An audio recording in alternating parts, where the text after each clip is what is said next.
भारत शांति चाहता है, लेकिन भारत उकसाने पर हर हाल में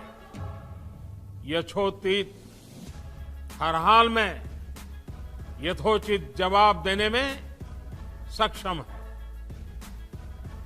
मैं देश को भरोसा दिलाना चाहता हूं, हमारे जवानों का बलिदान व्यर्थ नहीं जाएगा।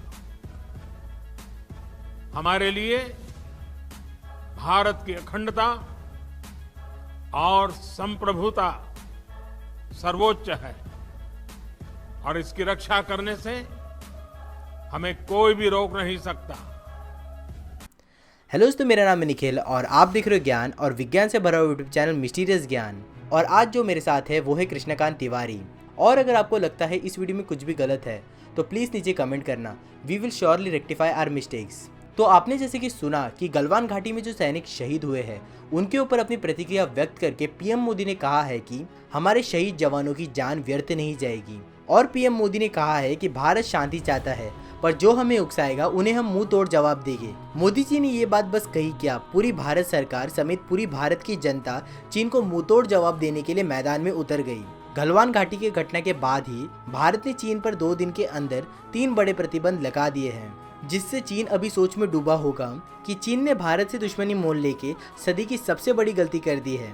और भारत सरकार ने जो फैसले लिए हैं वो चीन को अपने घुटनों के बल गिरा के रखने की ताकत रखते हैं। और चलिए जानते हैं ऐसे कौन से फैसले हैं जिसने चीन को सर से जमीन तक झिंझोड़ के रख दिया है। तो पहले फैसले की बात करें तो बीते सोमवार को भारत ने चीन को मार्केट इकोनॉमी स्टेटस देने से साफ मना कर दिया है, जिसकी वजह से चीन भारत के लिए नॉन इकोनॉमिक मार्केट देश बना रहेगा, जिससे चीन से आए गए सारे चीजों पर भारत को एंटी डंपिंग शुल्क लगाने में काफी आसानी होगी। इस शुल्क को लगाने की परमिशन WTO यानी वर्ल्ड ट्रेड ऑर्गेनाइजेशन के मेन मेंबर्स को दी गई है। और ये शुल्क तब लगाया जाता है जब देश को अपना घरेलू बाजार खतरे में दिखाई दे रहा हो। और इससे चीन को ये तकलीफ होगी कि अगर चीन को भारत को छोटी से छोटी चीज बेचनी होगी तो चीन को उसके लिए भी परमिशन लेनी होगी। और साथ में भारत अपने मार्केट के हिसाब से चीनी वस्तु पर ज्यादा से ज्यादा टैक्स लागू कर सकता है। और सबसे मेन, चीन चाह के भी भारत की शिकायत नहीं कर सकता वर्ल्ड ट्रेड ऑर्गेनाइजेशन से। और दूसरे सबसे बड़े फैसले की बात करें तो भारत सरकार ने आज राष्ट्रीय सुरक्षा के मद्देनजर एक बड़ा फैसला लेते हुए देश का संचार विभाग और टेलीकॉम कंपनियों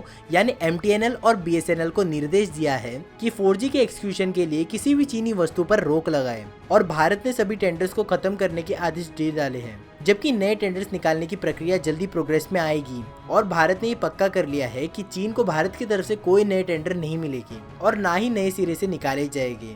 और इसी फैसले से चीन की 4G कंपनियों को बहुत तगड़ा नुकसान पहुंचा है। और अगर 5G का सपना जो हुआवे का था भारत में लगाने का, वो भी पूरी तरह से चकनाचूर हो चुका है। और भारत सरकार ने भारत के छोटे मोटे कंपनियों को भी आदेश दिया है कि चीनी सामानों पर जितना जल्दी हो सके उतना जल्दी निर्भरता कम कर सके, ताकि भारत आत्मनिर्भर बन सके। और अगर भारत के तीसरे फैसले की बात करें तो भारत ने चीन से आने वाली सारी रबर टायर कंपनियों पर रोक लगा दी है। आपकी जानकारी के लिए बता दे, भारत लगभग 20 देशों से टायर एक्सपोर्ट करता है। Tyre market expert Vipin Kumar कहते हैं कि भारत के पास भी चीन जैसी फैसिलिटी होनी चाहिए, ताकि भविष्य में चीन से आई चीजें बिकी ना पाए। और भारत में बनी टायर चीन से बहुत ज्यादा बेटर मानी जाती है। और इस फैसले से भारत की कंपनियों को काफी ज्यादा बूस्ट मिलेगा। और अगर बात करें नुकसान की तो भारत को ड्यूटी चार्जेस जो टायर पे लगते हैं वो नहीं मिलेगी। और अब बात करते हैं बॉयकॉट चाइनीज प्रोडक्ट्स के बारे में। एक फ्रेज जो हाल ही में काफी फेमस हुआ है। सोनम वांगचुक का suggested boycott Chinese software in a week and hardware in a year,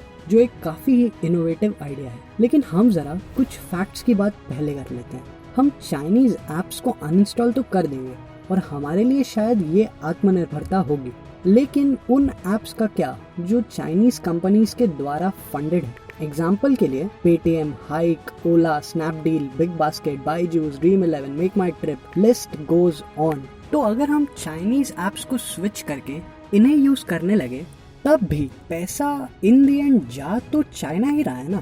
और कुछ और डेटा अगर मैं आपको बता दूं तो चाइना से हम जो इम्पोर्ट करते हैं वो चाइना की इकोनॉमी का सिर्फ 3% के आसपास है। दूसरी तरफ उनका जो शेयर है हमारे इकोनॉमी में वो काफी ज्यादा हाई है। अगर एक एग्जांपल के तौर पे ले लें तो हमारी 18 out of 30 billion dollar companies या स्टार्टअप्स चाइनीज कंपनीज द्वारा फंडेड है। और ये सिर्फ एक एग्जांपल है कि कैसे चाइना हमारी इकोनॉमी में एक बहुत ही बड़ा शेयर रखती है। तो अगर हम उन्हें स्ट्रेट अप बॉयकॉट करते हैं तो क्या वो भी हमारे साथ वैसा ही नहीं कर सकते? और शायद ऐसा करने से हमें भी बहुत ज़्यादा नुकसान झेलना पड़ सकता है। तो अब हम सब मिलके गवर्नमेंट को ब्लेम करना शुरू कर देते हैं। क्या बोलते हो? नहीं, ये भी सही नहीं होगा। हमें सोचना ये है कि हम एज एन इंडिविजुअल क्या कर सकते हैं। जैसे वांगचुक जी सोचे कि शायद सॉफ्टवेयर या हार्डवेयर बॉयकॉट करने से ये काम हो जाए, तो हम और आपको भी इनोवेटिव आइडियाज और यूनिकनेस के दम पर ही चाइना को बॉयकॉट करने के बारे में सोचना चाहिए। जैसे अगर एक और एग्जांपल हम लें तो हमारी कल्चर और एंटरटेनमेंट इंडस्ट्री, जिसके दम पे हम आत्मनिर्भरता को अचीव कर सकते हैं। ये सब करने के लिए सबसे इम्पोर्टेंट यही होगा कि हम अपने देश में ऐसे यूनिक और सूटेबल ऑप्शंस प्रेजेंट करें जिससे चाइना अपने आप बॉयकॉट हो जाए और हम as a hub of the world present हो और चाइना को पीछे छोड़ दें। और ये हमारा फर्ज बनता है कि चीनी सामानों का बहिष्कार हम करें। और ये जो पार्ट सुना ये थे केके यानी कृष्णकांत तिवारी। इनका इंस्टा हैंडल नीचे आपको डिस्क्रिप्शन में मिलेगा या तो पिन कमेंट में मिलेगा। और आपकी राय नीचे कमेंट में ज़रूर देना और प्लीज़ सब्सक्राइब कर लेना, क्योंकि बहुत टाइम से मेहनत कर रहा हूँ और कमेंट करने से चैनल का एंगेजमेंट बढ़ता है। लाइक करना और सब्सक्राइब करना। मिलते हैं आपको नेक्स्ट वीडियो में, तब तक के लिए बाय, जय हिंद, वंदे मातरम। और 500 सब्सक्राइबर्स के लिए दिल से thank you. But that's alright. सामान बांध सोचा नहीं दोबारा चलो की तरफ से भगा मैं। एक गहरी सांस लेके सब भूला भाई जादू सा है कुछ हवा में। झंझट से दूर हूँ, पड़ोसी की बीती नहीं सुनी आज। जो करो जो करना नहीं डरना, कुछ भी सोचेगा सारी दुनिया। अतीत की चादर ओढ़े खोया आज उन गुफाओं में है चंदा जाके पीछे चिमटा रात की पहाड़ों की चमकता दिल जैसे तारे ला इन फिजाओं में लपक के बांधा मैंने फीता छाप छोड़े चला। मुझे